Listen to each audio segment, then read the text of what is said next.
When I finally decided to teach myself how to crochet, my journey started out probably quite similar to yours. I had one crochet hook, one skein of yarn, and an infinite number of YouTube videos at my disposal that I could dive into. And at first, this was incredibly exciting, right? You have so many options, so many resources, so many teaching styles, so many perspectives and opinions, and it was really great for those first couple of days. But after a while, I just found myself feeling a bit of overwhelm with all of the opinions. Now look, I recognize that I am just another voice here on YouTube. This is just another video in the infinite number of possibilities that you could be watching. And so I ask that as you watch this, you take it with a grain of salt and just use what feels right for you, what applies best to you. These are just some of my experiences, some of the things that I found out the hard way and wish I would have been told in the beginning when I first started to crochet. So don't feel overwhelmed by this process. Don't feel overwhelmed by the tips that I want to share in this video. They're designed specifically to help you. So take what you need from this video and leave the rest if you don't feel like they apply to you in the moment. The first thing that nobody told me when I started to crochet is that tension takes time. And you might be in a position where you don't even know what tension means at this moment. So basically, tension is how everything works in coordination with one another. Your hook, your hands, your yarn, putting them into stitches, and how those stitches look in your project. Do they look even? Do they look somewhat tight in some areas or really loose in other areas? If you're a beginner, by the way, just starting out, it probably looks very inconsistent. And that's the best way that I can describe tension things that go on when you're first learning how to crochet. So first and foremost, tension takes time. It takes a great deal of time to get your hands, your hooks, and your yarn to work in a coordinated way to make stitches that look consistent throughout your project. It's not uncommon for a beginner to start out with something, and it could be very tight in the beginning, or it could be very loose in the beginning. It really just depends on the individual and how comfortable you are with the tools that you're using, and just how you are as you're learning. If you're a little bit more tense, then your stitches tend to be a little bit tighter, or if you're kind of relaxed and super loose about it, then your stitches might also be kind of relaxed. So it could go either way. You could have stitches that look really tight, stitches that look really big, and any combination in between within the same couple of rows of projects. And that's totally normal. The first couple of swatches that I ever crocheted were not something I was proud of. They are something I quickly threw away.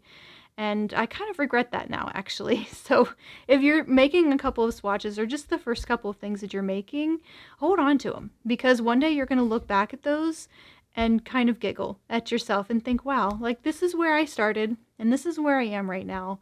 And it's going to be great. You're going to see the biggest difference from one to the other, and it's going to make you feel amazing about teaching yourself how to crochet. Your work as a beginner, especially in the first couple of projects, isn't going to look the same as what you see in pictures or what you see in videos or what you see your friends crocheting next to you.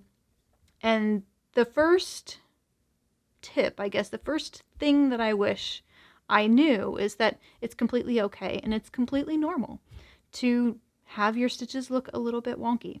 They will get better with time and with practice, and that's the only way it'll get better, is with time and practice. So I always suggest nowadays to pick a project or pick something to crochet when you're starting out. It could just be a swatch if you're good with crocheting just a little swatch that you might not actually use. Or it could be something a little bit more functional like a washcloth or, maybe a headband. I think one of the first real projects I ever made after my swatches was like a little cup cozy. I crocheted it in rows and then just kind of stitched it together so that I could, wrap it around my coffee cup.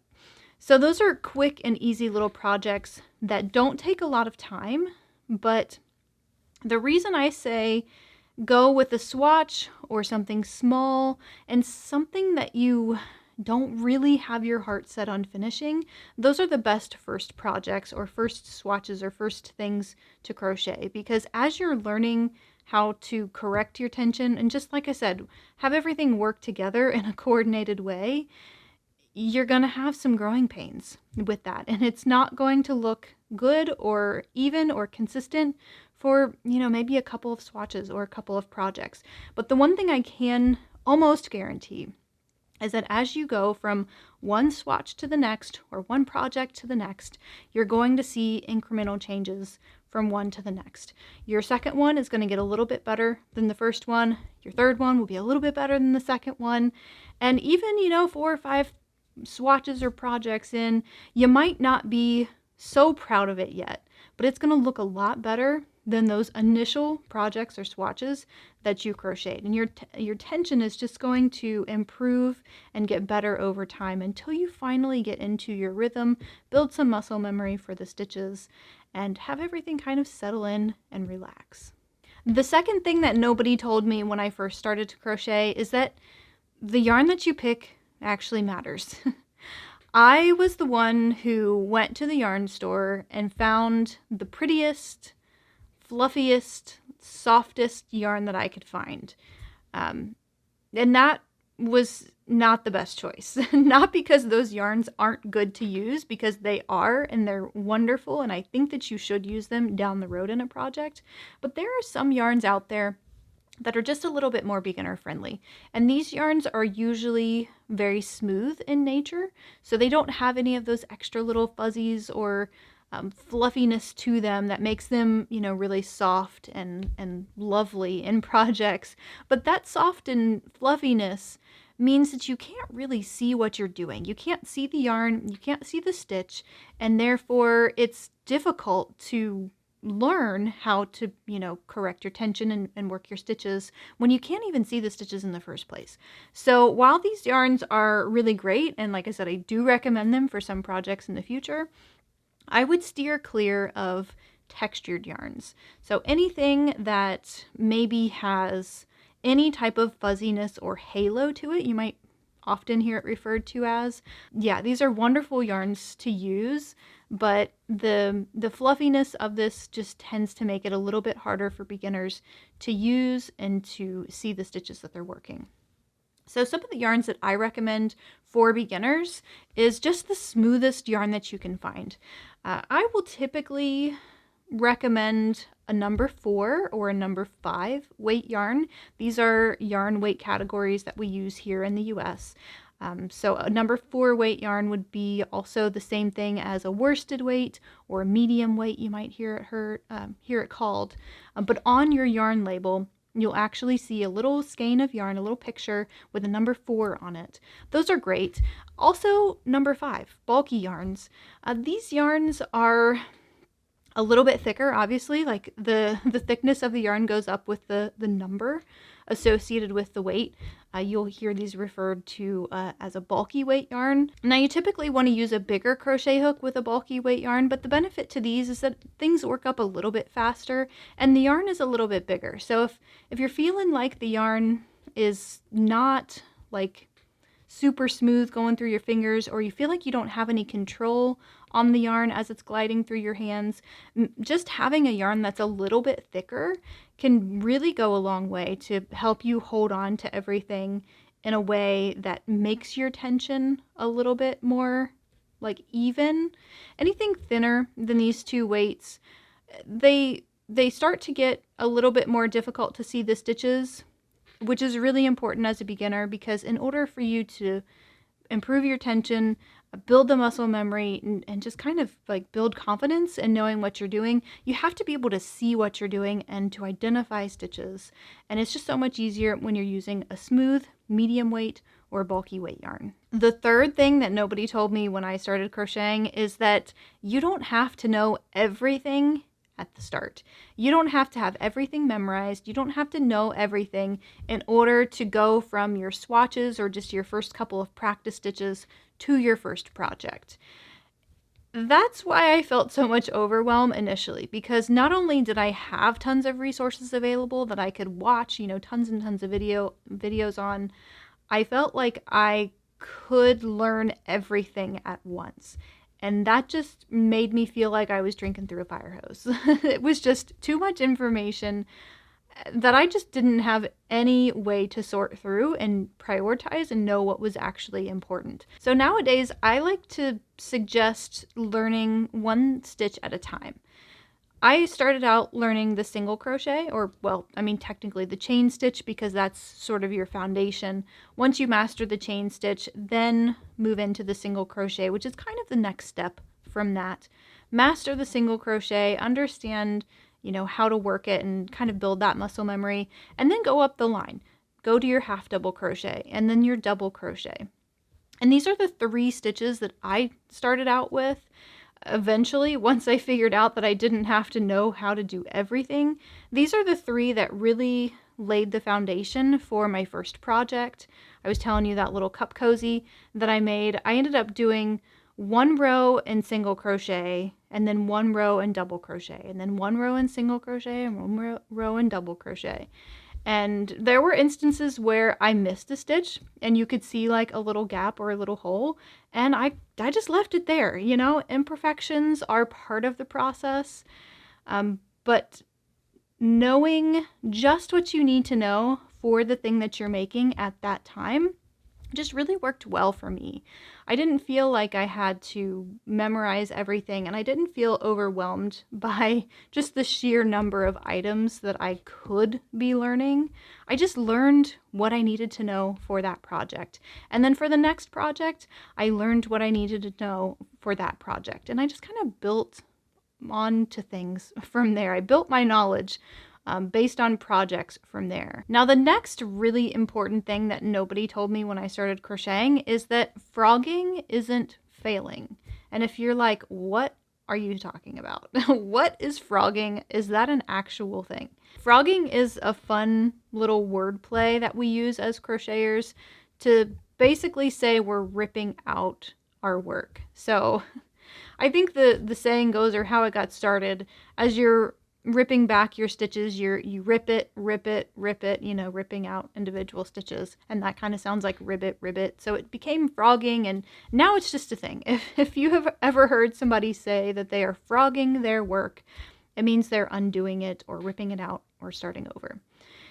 And I wish somebody told me that frogging isn't failing, because making mistakes and learning from those mistakes is part of the process. If there's anything that you don't like about your project and you're on the verge, or maybe you're right now sitting there frogging your project, you did not fail by any stretch of the imagination. You learned from that mistake, and you likely won't make that mistake again. Now, I also would challenge you to frog your project in the first place, especially in the early days. There is nothing more maddening than starting a project, finding a mistake, not being able to live with that mistake, ripping it out and starting over again. This is a vicious cycle that I actually went through on my knitting journey.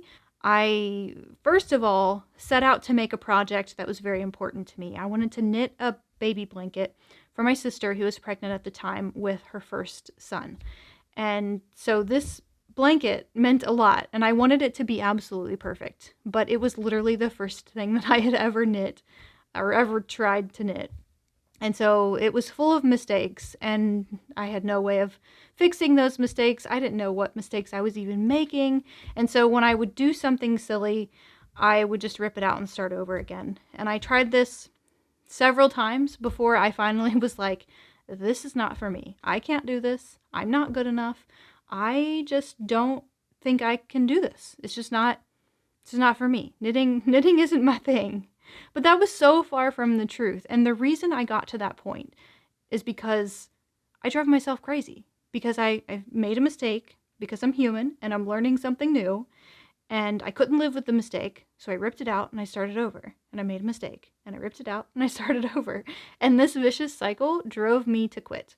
And that is not what I want for you. So while frogging your project isn't a failure, and you will probably find yourself doing it at some point or another, don't feel pressured to.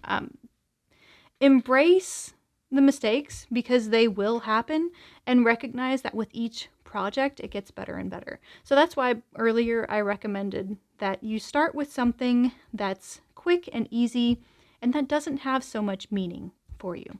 And crocheting a washcloth, for example, that's something that doesn't have to look perfect for it to function, but it's a great way to learn how to crochet a new stitch or learn a new technique. So pick your projects wisely, I would say, in those early days. Frog it if you feel like you need to, but don't feel like you have to, because it's okay if your first couple of projects have mistakes, because they're going to. I don't know of anybody who has crocheted their first project completely free of mistakes. So embrace them when they're there. Frog it if you just simply can't live with it. But otherwise, just know that you'll get better and better with every project. Now, the next thing nobody told me when I started crocheting is that not all crochet hooks are created equal. And that's not to say one crochet hook is better than another crochet hook, but one crochet hook might be better for you than another crochet hook. And that's to say that crochet hooks and the perfect hook is personal preference. There are several different types of crochet hooks that you might have seen, or you might have come across, or you might have seen in other videos. This is kind of a can of worms topic. I could really go into a lot of detail about crochet hooks, the different types, the different materials. And if that's something that you would find interesting or helpful or useful, let me know in the comments. I would be happy to make that video for you. But generally speaking, just know that if the hook that you're using right now doesn't feel completely comfortable, or you feel a little bit uncoordinated, or it just feels kind of wonky or weird, then it might not be the fact that you're just learning how to crochet and everything kind of feels weird and uncoordinated to begin with. But as you continue to use that hook, if you're still feeling that way, then you might explore other hook options. One of the things that I remember quite vividly, actually, I had the pleasure of sort of reteaching my mom how to crochet much later in life, and I have what they call a knife grip. So I hold my crochet hook. I wish I should have one here with me, but I actually don't. I hold my crochet hook kind of like I grip it like I would hold a dinner knife. There's also something called a pencil grip, and that's where you hold the crochet hook like you would hold a pencil.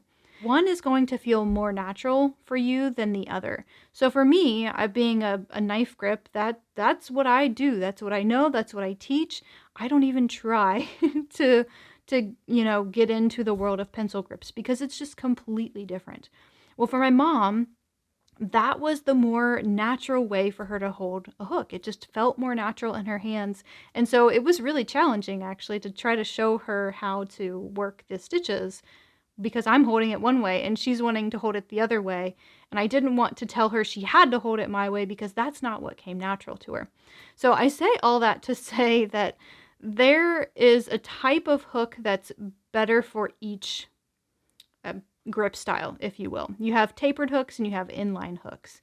So inline hooks are typically better if you prefer to hold the hook like a pencil, and tapered hooks are typically better for those of us who like to hold the yarn, or the hook rather, like they would hold a dinner knife. I do have a resource on my website, just like a full post that tells you everything that you would need to know about crochet hooks and choosing the right crochet hooks. But again, if it's a video that you would find really helpful and interesting, I can certainly go into a lot more detail about all of this.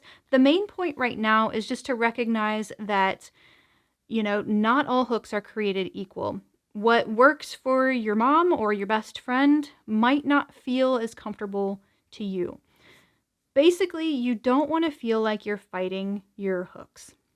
Certain materials have different grippiness levels on the yarn. Sometimes you like that grip, sometimes you feel constricted with that grip. And so exploring different options is something that I would say is good to do somewhat early on. Obviously, you want to get to the point where you're familiar with the stitches and you feel comfortable with making the stitches and your tension is somewhat consistent. And then start experimenting with other materials or other brands or types of crochet hooks. But I would just go to the store and I would buy one hook of various different brands in different sizes, so I wasn't like overlapping, and I would commit to a full project with that hook, because as you start anything new, it's always going to feel weird and different. But hooks are no different. When you go from one hook to another, there's going to be a little bit of an adjustment period from one hook to the next, so you need to give it a fair chance. Work more than just a few stitches with it before you decide if it's something that is for you and that you might want to have more of, or if it's, maybe not the right hook for you. The next thing that nobody told me when I started crocheting is that gauge isn't just for the experts. And I say this lightly because gauge is another can of worms topics, but it is an important one. It's not one that you have to learn everything about right now as a beginner, but it's important for you to know that it exists and that it is important as you move forward and progress through your projects. So gauge isn't just for the experts, and I say that because gauge is the measurement of your stitches in a specific amount. So if you're looking at a pattern, and you may have seen this before, maybe you haven't, but it might say something like 10 stitches and 13 rows equals 4 inches in single crochet. That's an example of a gauge measurement. And I remember seeing that information in those early days and thinking, like, I don't have to do anything with that. I'm just going to completely dismiss it. I don't understand it. I'm going to ignore it and pretend like I didn't see it. Well, that kind of bit me after a while when I started making projects where the sizing was important, because I found out that my particular crochet style is kind of tight. I crochet typically a little bit tighter than the average person. So my projects were coming out a little bit smaller because my stitches were just a little bit smaller. And what I needed to do in those instances was make a gauge swatch, measure my stitches to see that my stitches were smaller, and then go up a hook size and see if that fixed things. Because when your stitches are smaller than what the gauge is suggesting in the pattern, your project will be smaller. So if you're crocheting, a sweater or something, obviously you're not doing that right now as a beginner probably, but as a good example, a sweater is one of those things where gauge is very important. If your stitches don't match the gauge, it's either going to be smaller or bigger, so it's not going to fit the way you expect, and that just leads to a really disappointing situation. So while I don't think you should learn everything about gauge right now, I do think it's important for you to know that it exists, maybe get familiar with it, get comfortable with it, and check out the post that I have in the description below. I've got a full gauge guide on what you need to know about gauge and why it's important. Again, this is another topic that is a total can of worms, and it's not something I want to overwhelm you with, but if it's something that you would find useful to learn or to watch a video about, let me know that in the comments too. I'd be happy to make that video more of a gauge guide for beginners, if you will. It's just something that is good to know that it exists and that it's not just for experts. Now, the next thing that nobody told me when I started crocheting is that looking at a pattern feels like reading a puzzle, or it seems like you're trying to read something in a completely different language. And that's not untrue. If you look at a pattern for the first time, you're going to see abbreviations and asterisks and parentheses and brackets, and if you're anything like me, you're going to look at that and say, yeah, right. What on earth am I supposed to do with this? And you might find yourself gravitating towards videos that maybe show you step-by-step instructions, and perhaps you're using those tutorials in conjunction with the patterns. That's one of the things I like to do on this channel. I have a lot of tutorial videos that show you step-by-step how to do something, but there's always a pattern that comes with it. You can find it free on my website or get the ad-free version in my shop. The best way to learn how to read patterns is to see it done and to have the pattern as a reference so that you can think about what you're doing, look at what it's telling you you should be doing in the pattern, and you can make the connections and sort of learn that way.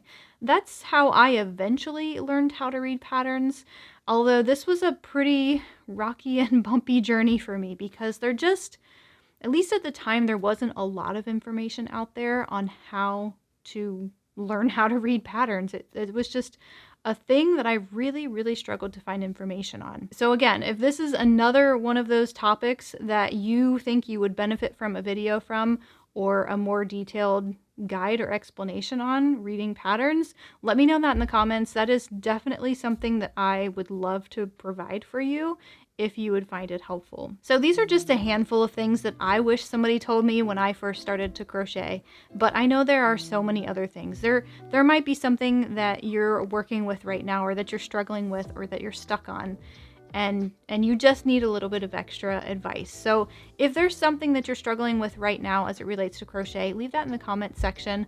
There are so many generous and talented people in this community watching these videos who I know will be very generous and very eager and willing to help you. And if you have a suggestion, or you have another idea of something that you wish somebody told you when you first started to crochet, leave that in the comments too. I think that will be super helpful. Thank you so much if you take the time to leave any of those comments or suggestions. Happy hooking, and I'll see you in the next one.